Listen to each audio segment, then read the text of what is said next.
Welcome to Life Recovery Today with Stephen Arterburn.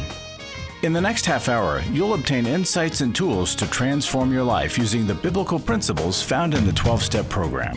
We believe everyone can benefit from a life recovery experience because we all have struggles in life.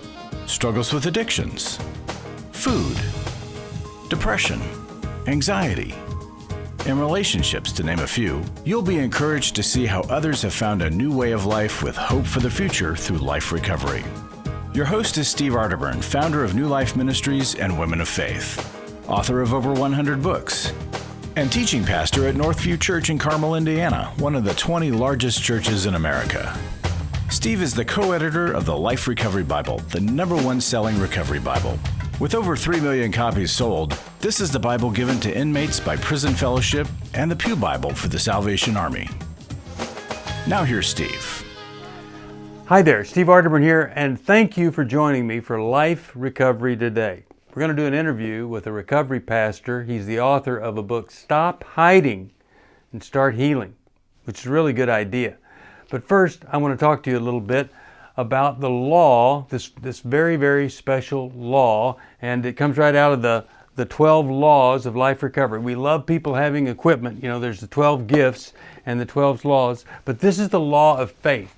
And when we have faith in the right thing, we end up with hope. So this law says that the requirement of faith is going to result in hope, if it's true faith. A lot of people have faith in a lot of different things, and they sure don't help one single bit. But when we have faith in God, and then we're willing for God to do what we can't do, boy, that's when things start to happen. Listen to this, right out of Romans 5, 3-5. It says, "Not only so, but we also glory in our sufferings." Now, that's hard to imagine doing that until you've suffered in the right way. You've suffered going forward, and you get to see how, wow, glory really can come from suffering. Because we know that suffering produces perseverance. Perseverance develops character, and that character, well, that allows us to have faith in the real thing, and then we experience hope.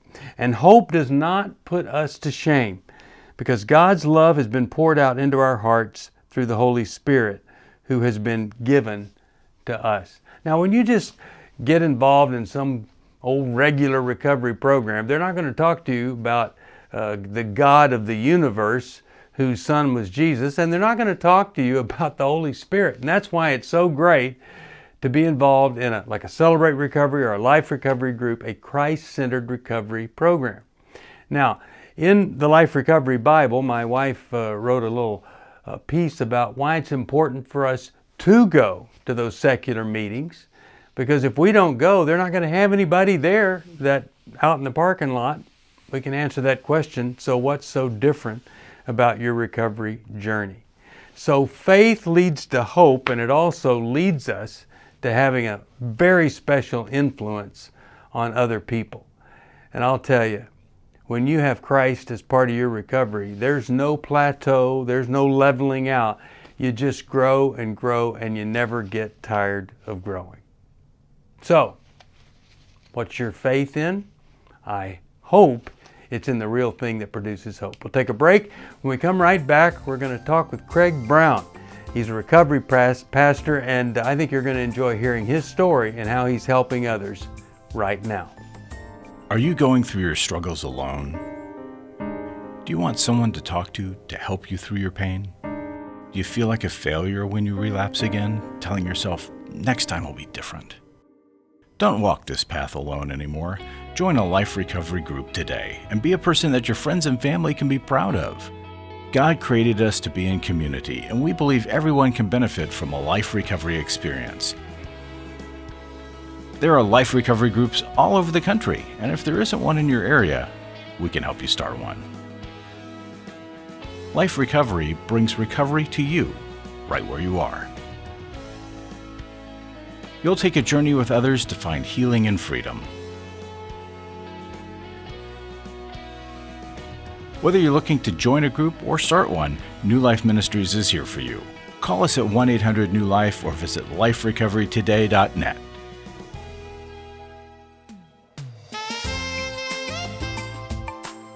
Welcome back to Life Recovery Today. Steve Arterburn here.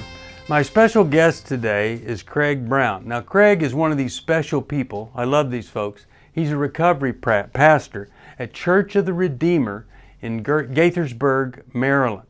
So his whole ministry is all about getting people in recovery and helping them stay on the right track. He's the director of Celebrate Recovery there. He's an author, speaker, helps people deal with all these great, tough life issues of leadership also. And he's written a book, and that book is entitled Stop Hiding and Start Healing, which I think is a really good idea. Craig, welcome to Life Recovery Today. How are you doing today? Steve, I'm well. Thank you very much for having me. It's great to be with you.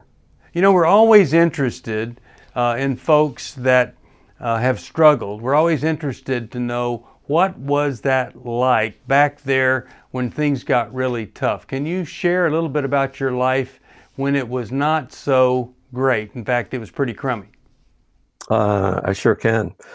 Real short version. I grew up in the church. My father was a minister. I was the traditional pastor's kid. We had to be on all the time. You know, there was a lot of pressure being put on us, myself and my sisters. And my dad did real well in his role as a minister, but behind closed doors, it was a whole different story. He had his demons he was dealing with, and he essentially took it out on us. I had very little relationship with him at all throughout my youth and my young adult life. And as a result, you know, I was missing a lot of things. I mean, I didn't have a relationship with the Lord. You know, I was in a mainline denomination, didn't know anything about, you know, being born again, saved, or the love, grace, mercy, and grace and mercy of God. I didn't know anything about that. So I was searching. I had a major void in my life. The party welcomes everybody. I ended up working as a young adult, working for a gentleman who owned a business. I worked at his business, and he happened to be the biggest cocaine dealer on the East Coast. Whoa. And I got sucked up into the drug world because I had no self-discipline, no self-control, and I was just searching, you know, for to belong, to be accepted, to have that was my identity. I was just looking, and I just joined the party, and the party lasted for many years, and I ended up in the pit of hell during this time. And I don't have time. I do share my story in the book, though.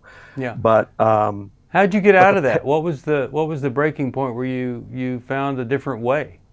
Well, in 1985, unbeknownst to me, the Lord, and this is what people don't understand, is that the Lord's hand is on us, and we don't even know it. Yeah. We have no clue. And it was in 1985, and his hand was on me, and I know he had me prepared for even this. I didn't know that at the time, but I realized that I was either going to end up dead, or I better do something. I better make a change, and I did. I got out of that lifestyle, but I was still miserable.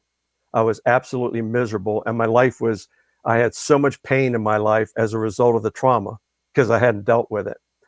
And it was 1985 that I got clean, I got sober, but my life, I was still searching. There was something missing. And believe it or not, the one man that was missing in my life was my dad, and he was dying in the hospital. And the Lord brought me to his bedside, and I stood there as his son, and I saw him dying, and it impacted me so that the pain level, that was the breaking point. Whereas I just couldn't take it anymore. Yeah. I couldn't take it anymore. And it's interesting how he brought me to the bedside of the one man that all I wanted was his love and nurturing and encouragement and support, and to hear him say, you know, that he was proud of me. And I was going to lose him. And that very next day, I didn't have anybody guide me. I didn't have anybody leading me. But quick rewind real quick. My mother had given me a daily word subscription, and I had been consuming that. And that's all I had. Didn't have a Bible. Didn't have any church. But the very next day, after the hospital experience, I got on my face and I cried for over an hour, and I just said, Lord, come in, God, if you're there, if you are who I've been reading about in this little daily word, if that's you, then you have to come in and set me free, because I can't take it anymore. Yeah. And he did. And my life has not been the same since. When I got up after that hour, I was a completely different person. Wow. Isn't that incredible? Well, one of the things that we talk about here is that when a person has a conversion experience or a rededication, or like what you're just saying, a miraculous change, that's just the beginning. We've got to do some work if we're going to grow in our character. So what helped you in those first days after you got up from that life-changing hour? Well, it was about that time Debbie and I ended up at Church of the Redeemer. I was a brand new believer, 28 years ago, and it's just, and we ended up in where the gospel was being preached, where I was loved unconditionally, where I found for the first time in my life a man that I could share my deep, dark secrets with, where I could trust a man who ended up being my spiritual mentor and my pastor, where I could open up. Because I had hidden and kept hiding all this from everyone, including myself, God, and other people. And I opened up, and that was an epiphany for me. That was just an amazing experience for me to be able to do that. What a wonderful thing that you'd had your father was not safe. He was not a good representative of what the Lord intended the church to be, but you end up with a man who was safe enough for you to share everything. I think that's pretty special. And then, that day when I gave my life, that was my first step in recovery. That was because you and I both know that Jesus is the only one that can heal, restore, fix, and change us. And he began to do that in my life. And as a result, he instructed me to give back everything that he has given me over the last 35 years and care for others who have been where I've been in the pit of hell. And my goal, my mission is to help people avoid that the best I can. Now, and those that are there, we give them a path and show them a direction of getting out. How did you end up getting involved in a recovery ministry? Well, that was just my pastor. He knew my testimony, got to know me, and it was at that time he asked if I would lead a ministry called Celebrate Recovery. It was like 6 years into its existence. Matter of fact, I saw you speak at that summit back in 2001. And I just gave back. That was my heart. That was my mission. That was my purpose. And that was the stream I wanted to flow in, because I know it well.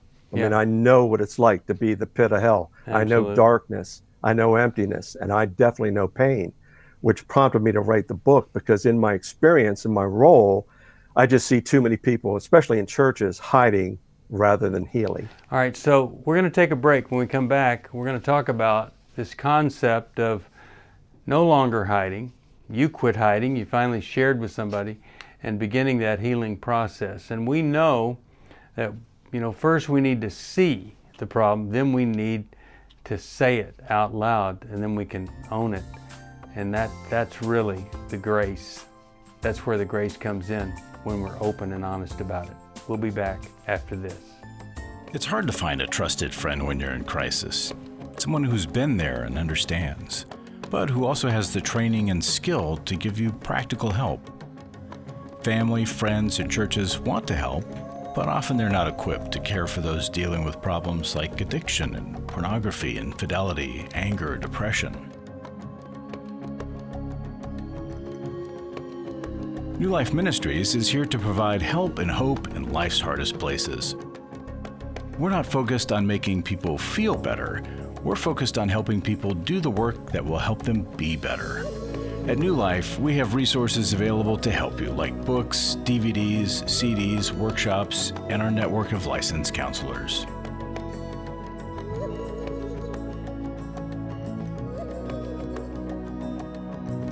If you need help, call 1-800-NEW-LIFE and begin your new life today.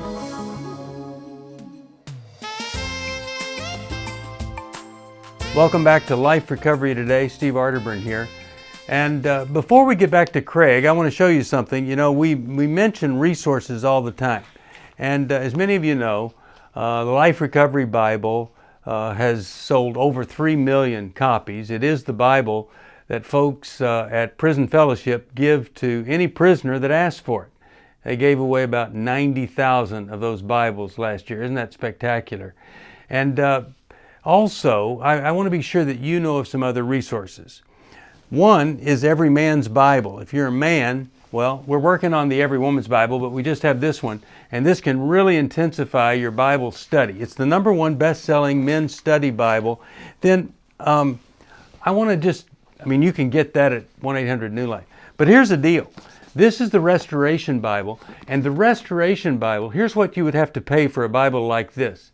Nothing. If you text me to stevesocial@newlife.com, I will send you this Bible, indexed, leather-like cover, and it's a study Bible based on the acronym RESTORE.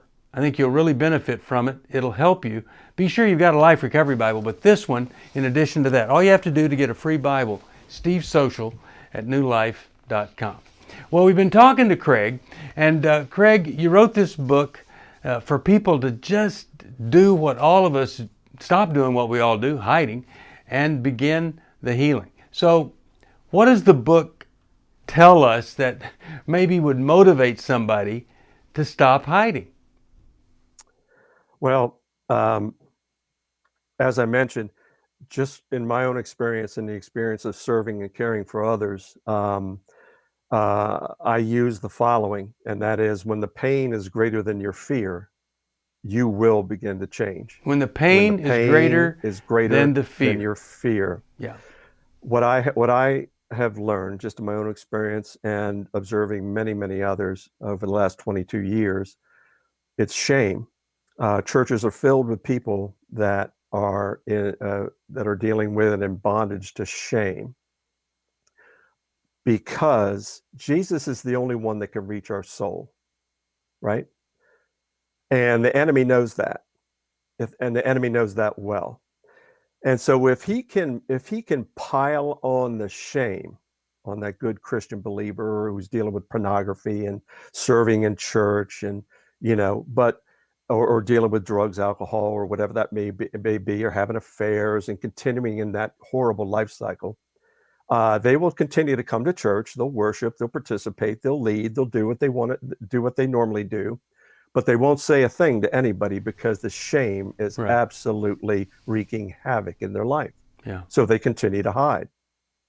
I did, and I see hundreds of others over the years that have as well. Some have stepped out, some haven't. But when the pain is greater than your fear of changing, when the pain is greater than embarrassment, when the pain surpasses your fear, and therefore you're no longer ashamed to step up, speak up, and say something, then that's a step that you have to take, and you have to be able to do that in order to heal. Yeah, right? It's so hard for us to convince somebody that once you get in the car, put your hands, I call it the laying on of hands, the healing laying on of hands. That's laying on your hands on the steering wheel, driving to that recovery meeting. It's hard for us to convince you that once you walk in, you're going to feel accepted and loved. There's not going to be shame put on you, rejection. We can't convince you of that. You have to actually take a risk and step foot in that meeting, and then you'll experience what we promise you can really be the beginning of a whole new life. And when someone has been where Craig has been, they're committed to making that the best experience ever. So in your recovery ministry and writing this book, Stop Hiding and Start Healing, what do you think is one of the most important concepts in recovery for that healing to begin to take place? As far as see, this is the thing. Recovery has such a stigma that the enemy uses as well, because people think it's not for them. if you have a pulse, you're in recovery, right? Yeah. You're recovering from something. It's just that, the cycle will continue in your life, as I mentioned, until the pain, the shame, the guilt, you have to deal with it, right? And the other part of this is I share is that you can create a new past in your life. You can create a brand new one. Mm-hmm. Now, in recovery, we deal with the old one. You have to deal with the old one first. Right. But if you said Jesus, come in, and we've already learned that we're a new creation. So it's on that day that you get to create a brand new past, moving forward with him in your recovery, in your healing, in your restoration, and then you can create a brand new one starting on that day. Some people wait 5, 10, 15 years after that day, but you have an opportunity to create something new. Isaiah says in chapter 43, there's something new. I'm doing something new in you. And you have to step out and you have to take action and take that first step and allow that pain and desperation to be a catalyst for you to be set free. And people just have to get over the fact that, oh, well, it's just for those people. No, it isn't. No. Well, that's what that's what we say here. Is really, these are 12 steps for anyone. Everybody. They're for everyone. Yes. All of us need a growth program, and this is a really, really good one. One of the things that I've come to believe is that inside of every person, Satan uses a person to inflict shame. And the person he uses is yourself. Satan encourages you to beat yourself up. So inside of you, you're being beaten up, and you're letting Satan use yourself to beat yourself up. Exactly. And you come in, and Christ and recovery can set you free. Talk about that. Well, the shame and the shame and the condemnation, that combination is just horrific and just wreaks havoc on really good people. You're absolutely right. And until we allow the Lord to change our mind, which in turn changes our behavior, which in turn changes our circumstances, until we do that and get rid of the negative self-talk and the self-loathing and all that, just because you're pointing and clicking to every pornography site you can think of, you can be set free from that. You can be. So if a person is stuck, they haven't started recovery, or they're stuck in their recovery, we got about 1 minute. What do you say to that person to encourage them to get unstuck? Go back to step one. Okay. Always go back. Always go back to step one. Steve, I've been doing this for over 22 years, and it's been a regular practice of my life when I get to a place. And it's just like, go back to step one. Realize I'm not God. Am I trying to control this? Am I trying to manage this situation? And then a daily inventory. What am I doing wrong? Why am I angry, frustrated, disappointed? What is going on with me? The best thing we can ever do, Steve, and you know this better than anybody, is that recovery develops self-awareness. The most important person in the world is you. And you should be learning about you and what God's mission and purpose is for you. And self-awareness has everything to do with helping you move from a place of brokenness to a place of wholeness. Well, I really appreciate what you're saying, because I think many times the only thing that people are aware of is their own shame, suffering, pain, circumstances. They're blaming other people for it, and then here you are, you have a ministry that if people will just engage with it, you're going to find this thing called freedom. And that's what we want you to have.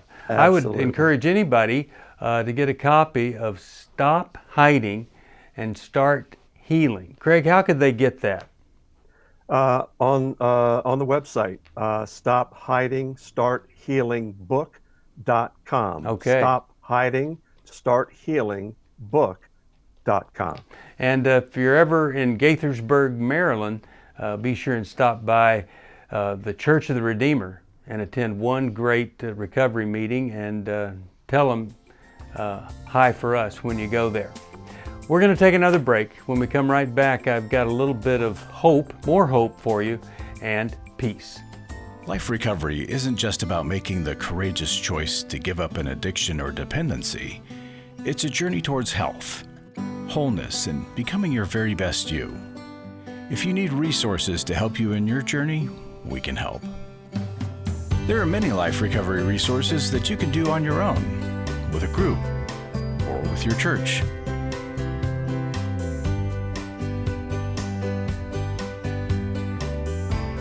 We have Bibles, workbooks, and devotionals that you can use to work your recovery right where you are. That's the beauty of life recovery.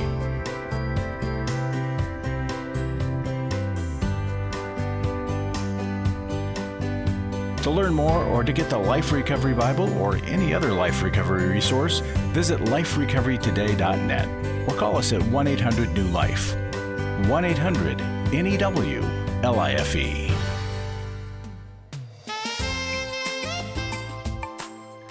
Welcome back to Life Recovery Today. I really hope that you'll give that book a look. Maybe grab a copy. Stop Hiding and Start Healing. One of the great benefits of healing is that we get to experience something that we're never going to experience if we don't heal, and that is peace. When we're at peace, all of our regrets are resolved because we've been putting them in the hands of the Lord, the things that we can't redo, can't change. All of the things that are gone have been grieved. We don't have any ungrieved losses. And all of those conflicts we are continuing to get in, well, those conflicts inside of us that kind of trigger us into others, they've been calmed. That is one of the greatest benefits. It's a gift of recovery, and you can experience that. But just like Craig said, it all starts with this first step of admitting that I have an extreme limitation, that in and of myself, I am not going to be able to fix me. It's such a great thing when we can admit that perhaps the problem is our solution. We've been choosing the wrong solution all along, and maybe it's time, well, it is time, to find another option, another solution. That's what I want for you. We want to see every person's life recovered, restored, and repurposed. And then you'll get to see what God intended for you all along. Hope you'll join me next time right here for more Life Recovery Today. You have a great week. Thanks for joining us for Life Recovery Today with Stephen Arterburn. We hope this program has helped you integrate God's truth and wisdom into your recovery journey. This program is brought to you by New Life Ministries, and it's your support that keeps this program on the air. When you contact us for any reason, be sure to let us know that you watch on NRB. Call us at 1-800-NEW-LIFE or go to liferecoverytoday.net. Please join us again next week for more Life Recovery Today.